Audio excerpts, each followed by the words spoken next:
si Secretary Bonoan. Secretary Bonoan, magandang umaga po, sir. This is Aljo Bendijo. Magandang umaga, Opo. Anjo. Opo. Magandang umaga sa ating listeners. Maganda yung punto kahapon ni Senator Mig Zubiri na wala na ho kayo magagawa dyan, batas na ho yan eh. Yung insertion doon nagkakaproblema, sir. Sa mga BICAM, sa mga small committees, yun ang dapat i-check. Tama ho ba, Secretary Bonoan? Dito po kami nagkakaroon ng mga sorpresa, sabihin na natin, sorpresa ng mga projects Po. at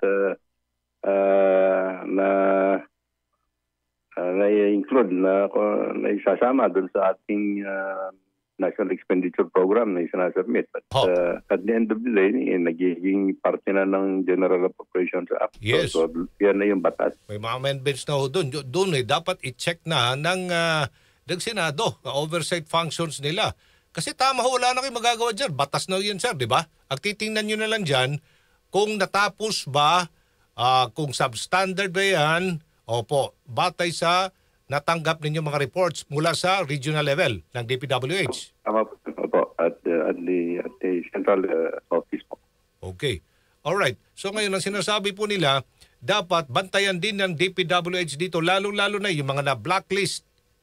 Yung tawag dito, sir, kung tama ba ang mga reports na natatanggap po ninyong opisina. Kasi maya-maya yun, wala ho talaga ang power ng semento. Paano yun na machi-check po yun talaga, Secretary Bonoan?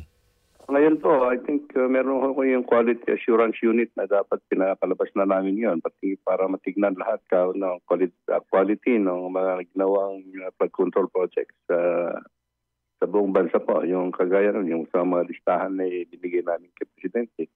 So gusto ni Presidente ma-authenticate at makita rin po na talagang ano status ng mga flood control projects na sinabit natin sa kanya po. Ano po yung sinasabi ni Senador Rodante Marcoleta? River Basin Control Office, dapat may coordination. Alam niyo ba yan, Secretary Bonoan, talaga na may dapat coordination bago ipatupad itong mga proyektong ito? Well, actually, itong River Basin project, ito natin nakalagay sa DNR. Ito po yung kinokonsulta naman namin yan pagka yung nasa major river basin lang. Pero yung excuse me. Opo, go ahead po.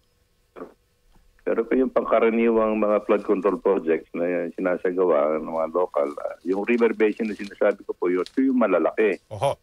Pinupunduhan po ng mga lending institutions. So, yung mga ganon. So, ito po nagkakaroon ng master plan at well-coordinated po ito sa mga ibang agencies kasi integrated dapat po ito. Pero yung mga local na hindi na po namin na po ito. Hindi na namin po ang ginagawa po namin dito, the only document that we want na inaano namin dito is meron po yung project impact analysis po, yung sinasubmit ng ating mga distrito. Halimbawa, ilan na ang mapoproteksyonan na area, anong mga population na mapoproteksyonan, saan magagaling yung tubig, ganito po yun. So yun lang po yung ito mga local. Pero hindi na ako kami doon sa River Basin office nakikipag-coordinate. Sa dami po nito all over the country. Opo. Linawin ko lang po yung sinabi po ninyo. May batas po kasi. Ni-raise po ito ni Senator Gatchalian. Ang Philippine Contractors Accreditation Board, dapat yung contractor must have at least 1 billion pesos paid up capital to be qualified sa mga kontrata worth 450 million pesos and above. Pero ang sinight nyo po, yung pong batay ito sa net financial contracting capacity. Opo. Wala ba ho bang mga exemptions yan, sir, na at least man lang malaki-laki talagang paid up capital ng mga korporasyon bago pumasok ng mga big ticket projects ng pamahalaan? Lalo na sa DPWH? Hindi po yan ang basehan namin na po pwede silang mag-bid. Kasi yung capitalization is actually for the company itself. No? Okay. Yung tatlong dokumento na tinitignan po namin dyan para makapag-bid is meron siyang lisensya na galing sa national yung accreditation board, no? Philippine Contractors Accreditation Board. Dito sa DTI po dati ito eh.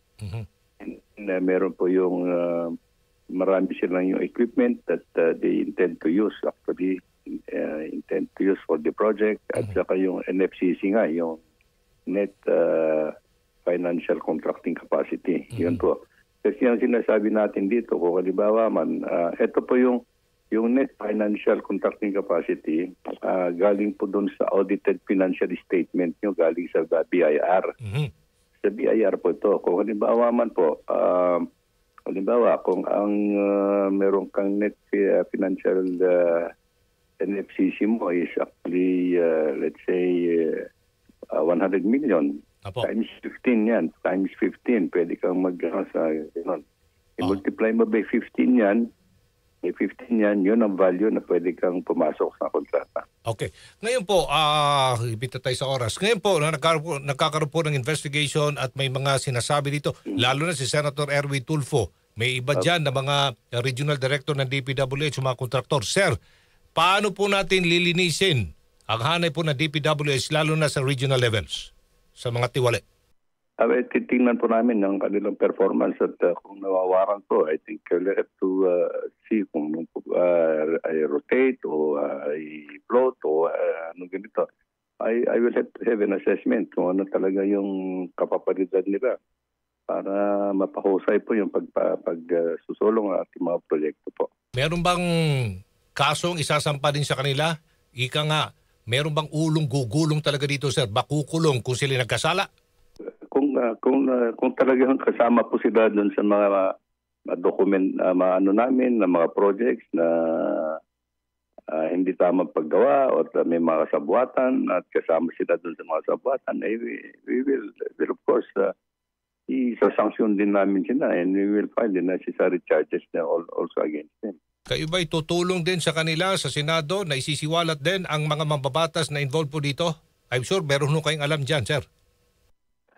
Tingnan ako natin yung kung if this is going to be a big documentation process, no? Kasi ang mga babatas is actually that ang role nila dito is maglagay, sila ho ang nag-approve ho ng budget eh. Sila ho ang nag-approve ng budget. So until yun process na yan. I can only say na ito yung mga projects that has been included into the legislative districts. Now, ganun lang po yun. Okay, sige po. Maraming kasi ang ilan dyan, sir, may kasabwat talagang mga opisyal na DPWH. Mga kongresista na bata, may bata o sila dyan sa DPWH and mga kontraktor. Yan ang problema eh. Okay. Maraming salamat po, Secretary Manny Bonoan ng DPWH. Good morning po. Thank you so much, sir. Good morning, Anjo. Good morning po sa ating listeners. Good morning. Thank you. RMN News Nationwide, susunod na. DCXL 558. Dati, kung may aasikasuhin ako sa pag-ibig, kailangan kong mag-leave, maghabol sa lunch break, o kaya